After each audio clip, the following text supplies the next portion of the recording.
নমস্কার বন্ধুরা, আমি বর্তিকা। তোমরা দেখছো বর্তিকা রান্নাঘর। আজ তৈরি করব রুই মাছের মাথা দিয়ে কলমি শাক। তাহলে তোমরা দেখতে থাকো।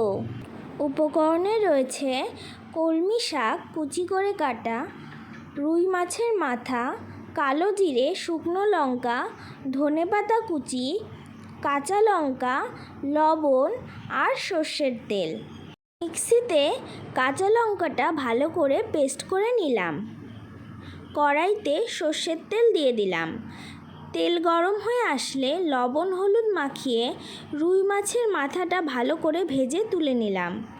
ওই তেলেই শুকনো লঙ্কা আর কালো জিরে ফোড়নে দিয়ে দিলাম কুচি করে রাখা কলমি শাক।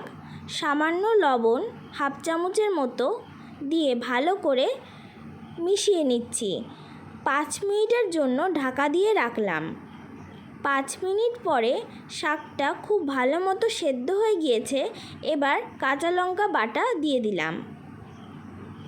আবারও ভালো করে মিশিয়ে মাছের মাথাটা দিয়ে দিলাম। খুন্তির সাহায্যে মাছের মাথাটা শাকের সাথে খুব ভালো করে মিশিয়ে নিলাম। ধনেপাতা কুচি দিয়ে দিলাম। ভালো করে মিশিয়ে নামিয়ে নিলেই তৈরি হয়ে যাবে রুই মাছের মাথা দিয়ে কলমি শাক।